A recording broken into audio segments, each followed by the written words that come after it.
여기는요 호수공원에 가는 길입니다. 자, 저 웅장한 건물이 보이시죠? 이게 정부 청사입니다. 이게 다 보이는 것처럼 공중으로 다 연결돼 있어요. 저 위에 공중에 지금 보이는지는 모르겠는데 제 눈으로는 보이거든요. 제 눈으로는 보이는데 저기 지금 사람이 걸어가고 있습니다. 저 위에가 다 공원이에요. 공원. 저 공원에 가려면 예약을 해야 됩니다. 예약을. 자, 이제 신호가 나올 것 같아요. 갑니다. 자, 저 공중에 보이시죠? 공중에 저기 공중만 지금 4층으로 연결되어 있습니다. 그냥 한 층이 연결된 게 아니고 4층으로 연결되어 있어요. 4층으로 보이시죠? 한 층, 두 층, 세 층, 네 층, 맨 바닥까지.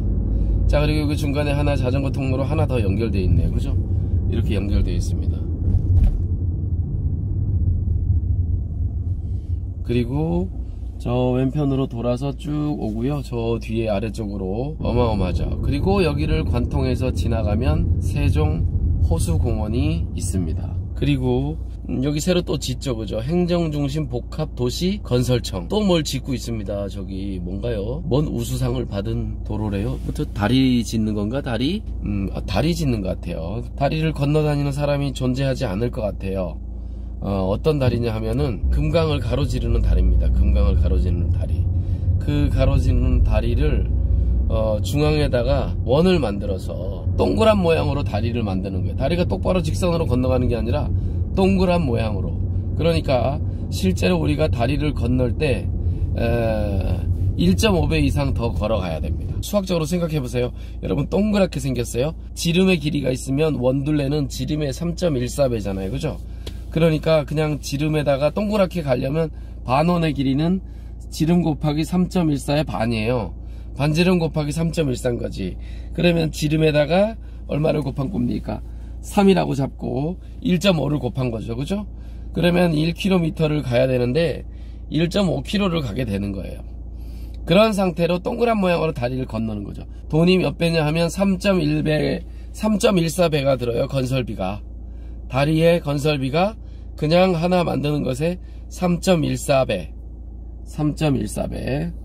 그냥 직선으로 쭉 가는 길이에 3.14배죠. 동그랗게 다리를 만들면 3배 드는 거예요. 10억 가지고 만들 거를 30억 들여서 짓는 거예요. 그 다리를. 효용 가치가 있는지 모르겠어요. 예술적인 가치? 근데 그 다리를 이용해서 구경하는 사람들이 얼마나 될지 모르겠어요. 자, 이거 호수공원 안쪽이고요. 여기에 이제 차들이 막 이렇게 다니기도 합니다.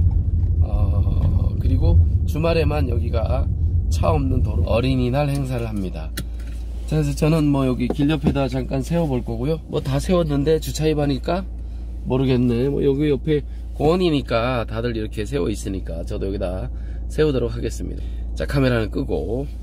제가 오늘은 호수공원에 놀러 왔습니다. 세종 호수공원에 놀러 왔고요.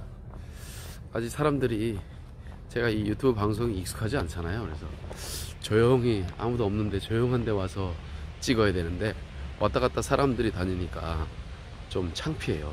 저 앞에 지금 분수대가 지금 작동하고 있어요. 이따가 내가 저리 가도 되겠죠? 근데 해가 좀 있으면 넘어갈 것 같아서 좀 아쉬운 게 있네요. 오늘 그 내용 중에 하나는 제가 드리고 싶은 내용이 저 앞에도 분수 있다. 드리고 싶은 내용 중에 하나는 지난번에 제가 동영상을 올렸을 때 한 분이 그 창의사고력을 어떻게 가르칠 것이냐, 집에서. 학교에서는 창의사고력이 없잖아요. 그죠? 없는 건 아닌데, 창의사고력이 없는 건 아닌데 그 뭐 이렇게 과정으로 정해져 있지는 않죠. 원래 창사는 그렇게 정해지는 건 아니거든요. 그 창의사고력은 그렇게 과정으로 정해져 있지 않으니까 어디 학원에 가면 학원에 있죠. 그죠? 학원에 뭐 C땡땡 학원이나 그 다음 또 어떤 학원 있죠? 뭐 교재도 좀 있고 창사를 공부하면 실력이 느느냐 하면 는다고 말할 수는 있을 것 같아요. 그거 공부하면 는다고 말할 수 있을 것 같아. 근데 아기 때부터 그 사고력이 키워지는 게 훨씬 더 좋으니까 어떻게 하면 그것이 키워지는지 그거에 대해서 얘기를 좀 하려고 해요. 학원에 다니고 그러면서 사고력을 키울 수도 있죠, 그죠? 학원에 다니면서 사고력을 키울 수도 있고 학원 말고 다른 방법으로 생각할 수도 있겠죠. 그러면 학원 말고 어떤 게 있을 수 있을까? 제가 생각하는 가장 좋은 거는 뭐냐 하면 제가 어렸을 때 많이 놀았던 건데요. 수수께끼 책을 보는 거예요. 수수께끼 책을 보면서 친구랑 서로 내고 웃고 즐기고 그러면서 수수께끼 책을 많이 봤는데요. 그거는 비판적인 사고력과 창의력 동시에 두 가지를 동시에 그 다음에 문제 해결 능력 생각으로 하는 문제 해결 능력까지 다 키워줄 거라고 저는 생각을 해요. 저는 생각을 합니다. 그리고 그걸 하는 게 재밌어요. 재밌어 그게. 재밌잖아 그게, 그죠? 여러분 어때요? 재밌겠죠 그게? 아이들이 같이 하면 그래서 그것이 공부에 도움이 될 것 같다 라는 생각이 들고요. 창의력, 사고력을 키우는 방법 중에서 그건 어릴 때 해야 됩니다. 어릴 때 책을 읽고 이해한 시기가 막 지났을 때 적어도 3학년 초등학교 3학년에서 4학년 정도 거기에서 이제 좀 재미도 느끼고 그러면서 그걸 할 수 있다는 거죠. 근데 그렇지 않으면은 5, 6학년 되면은 공부를 해야 되는데요.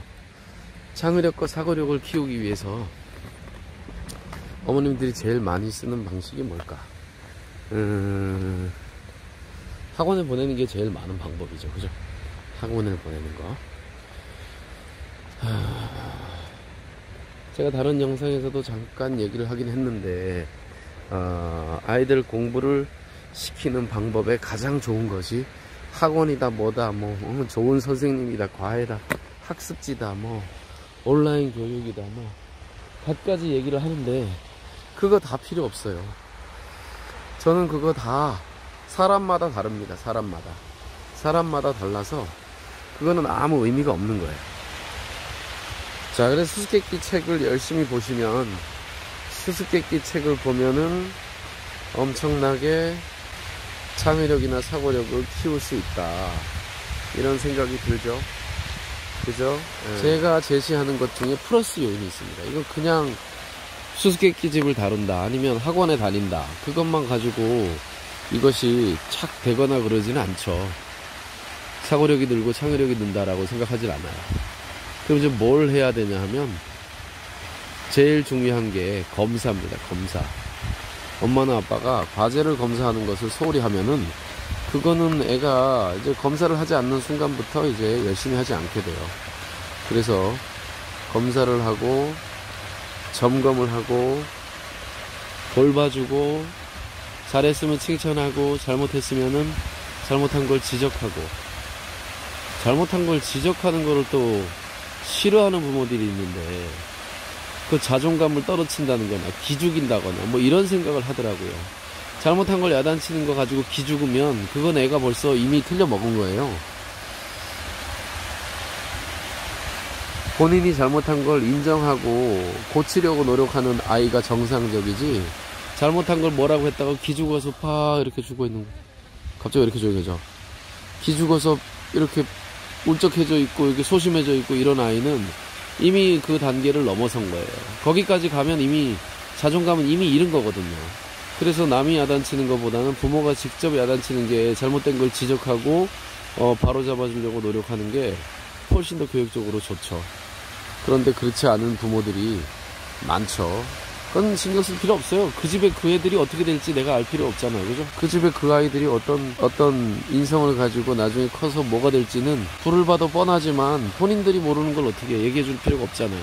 그리고 아무나 붙들고 얘기하면 안 되고 내 얘기가 들어줄 만한 사람한테 얘기해야지 괜히 싸움만 하고 다툼만 생기죠. 안 먹히는 사람한테 얘기하면 뭐해요. 채널을 보는 구독자들도 마찬가지죠. 이 채널에 와서 공부를 하는 사람들은 그런 사람들한테는 열심히 하는 게 중요하다고 얘기해봤자 소용없다는 거야. 왜냐면 이미 그 사람들은 열심히 하고 있으니까. 그럼 열심히 안 하는 사람들은 뭐냐, 게임을 하고 이상한 재미난 영상을 찾아다니고 그런 사람들인데, 그런 사람들 보고 인생이 중요하고 열심히 해야 되고 네가 공부를 열심히 해 나중에 네 인생이 성공된다고 얘기해봤자 소용이 없다는 거예요. 안 먹힐 테니까. 안 먹히는 사람한테는 하나만 합니다. 그렇기 때문에 어머님들도 내 자식이 그렇게 안 먹히는 사람이 되지 않게끔 자라나게 만들어야 되는데, 그러려면 잘못된 걸 지적을 해주고 그걸 받아들일 줄 알게 만들어줘야 되고, 그 지적이 지적으로 끝나는 게 아니라 해결책까지 제시해주는 그런 것이 되면 좋겠죠. 와, 경치가 너무 좋습니다. 경치가.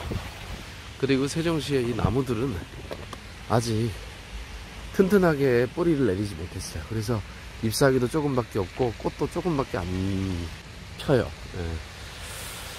자, 점점점 저녁이 되니까 사람들이 많이 와요. 더 얘기하기는 힘들 것 같아요. 지금 이제 하던 얘기를 마무리를 짓고 끝내도록 하겠습니다. 자, 오늘 하는 얘기를 마무리를 지어야 되겠죠, 그죠? 창의력, 사고력을 키우기 위해서 가장 좋은 나이는 3학년, 4학년 정도가 가장 좋다. 이것은 이제 학원에서 배우는 그런 게 아닌 집에서 놀이로 하면서 키울 수 있는 그런 능력이기 때문에 3학년, 4학년, 물론 1학년, 2학년 괜찮아요. 1학년, 2학년, 2학년, 3학년, 4학년 이때까지 괜찮죠. 공부의 양이 그렇게 많은 나이가 아니기 때문에 천천히 하면 되니까 다른 공부도 하면서 이런 거를 하기가 좋죠, 그죠? 그 다음에 이제 4학년, 5학년, 6학년이 되어서는 창의력과 사고력을 키우는 과정에 공부를 하는 게 좋은데, 그 문제를 푸는 것도 좋고요. 창의적인 생각이나 그런 것들을 할 수 있는 방법을 가르쳐주는 선생님의 도움을 받으면 좋겠죠. 그리고 이제 새로운 걸 자꾸 만나야 됩니다. 새로운 풀이법을 만나고. 그래서 수학으로 할 수 있는 방법 중에 하나는 고학년이 되면 이제 좀 여러 가지 방법으로 문제를 풀 수가 있어요. 여러 가지 방법으로 문제를 풀 수가 있는데, 그런 것들을 자꾸 생각해 보게 하면 좋겠죠. 여러 가지 방법으로 문제 풀기. 한 문제를 푸는데 답 나오면 끝, 그렇게 하지 말고 여러 가지 방법으로 문제를 풀 수 있게 해주면 좋습니다. 여러 가지로 문제 푸는 게 무슨 뜻이냐? 여러 가지 방법으로 문제 풀기. 여러 가지 방법으로 문제 푼다는 것은 되도록이면 다양한 방법으로 풀어야 되고, 그래서 목적을 정해놓은 게 좋습니다. 이 문제를 3가지 방법으로 풀어라, 이렇게 과제를 주는 거죠. 근데 2가지 방법밖에 없어요. 그러면 별의별 생각을 다 해볼 거야, 아마. 3가지 방법에 종류가 다른 3가지 방법으로 문제를 풀어라 그랬을 때 아이가 그 문제를 첫 번째 방법, 2번째 방법, 3번째 방법을 생각을 하게 되기 때문에 어릴 때 그런 공부를 하면 좋습니다. 근데 우리 어머님들은 어떻죠? 아니, 문제집 한 권을 빨리 풀어야 되는데 한 문제를 가지고 뭘 3가지 방법으로 풀어, 응? 그렇게 하는데 그럼 문제를 많이 못 풀잖아. 많이 못 풀지만 머릿속으로 수도 없이 생각한다는 거예요. 아무리 많이 푸는 게 소용이 없습니다. 생각을 하고 문제를 풀어야지, 생각하는 습관 없이 문제를 푸는 거는 소용이 없어요. 수학 공부를 하는 게 문제를 풀려고 하는 게 아니거든요. 생각을 하려고 하는 거지. 문제를 해결하는 방법을 생각하는 거기 때문에 3가지 방법으로 풀기, 이런 과제를 가지고 공부하는 것이 엄청난 도움이 된다라는 것을 이해하셔야 돼요. 그걸 이해하셔야 돼요. 그걸 이해 못하면 그냥 선행학습 시키고 그냥 하는 수밖에 없습니다. 그 선행해봤자 2번, 3번 하는 것도 아니고 1번밖에 못해요. 크게 좋은 방법이 못 된다는 거죠. 잊어버리는 것을 자꾸 습관화시키고, 어떤 기간을 텀을 두고 하는 반복이 잃어버리는 걸 습관화시킵니다. 자전거를 잘 타기 전에 끝나면 좀 있으면 시간이 지나면 또 처음부터 배워야 돼요. 자전거를 타면서 잘 탈 수 있을 때까지 완벽하게 연습하고 나면 그 다음에는 좀 시간이 지나도 덜 잊어버리죠. 그리고 자전거에 앉아 있으면 조금만 타보면 금방 다시 몸에 배에 있어서 그게 떠올라 납니다. 방법들이 생각이 나요. 그런데 그걸 똑바로 배우지 않고 자전거 탈 줄 안다, 끝. 자, 이번에는 롤러브레이드를 배우자. 롤러브레이드 배우고 할 줄 안다. 자, 이번에는 뭐 다른 걸 배우자. 이렇게 해서 배우면 배우는 양은 많지만 잘할 수 있는 건 하나도 없다는 거죠. 특히 수학이나 영어나 국어, 이거는 잘해야 되잖아요. 그죠? 그냥 배우려고 할 줄 알 때까지 하는 게 아니잖아요.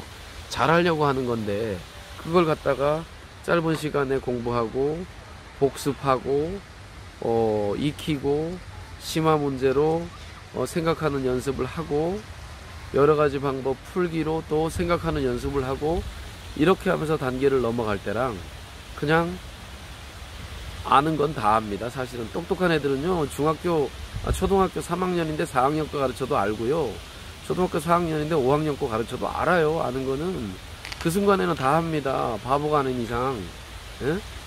바보가 아닌 이상 다 해요. 그걸 갖다가 우리 애가 되게 잘한다고 착각하는 경우가 많아요. 절대 그러면 안 됩니다.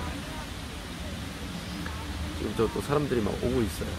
그래서 혼자서 큰 소리로 떠들지 못할 것 같아요. 이거 참, 이거 쉬운 일이 아니군요. 유튜버 사람들이 막 지나다니고 막 힐끗힐끗 보고, 저 새끼 왜 혼자서 쫑얼거리고 있어. 쉽지 않습니다. 자꾸 돌아보게 되고. 자, 오늘은 여기까지 얘기하고요. 저는 좀 더 여기를 보다가 그러고 가겠습니다.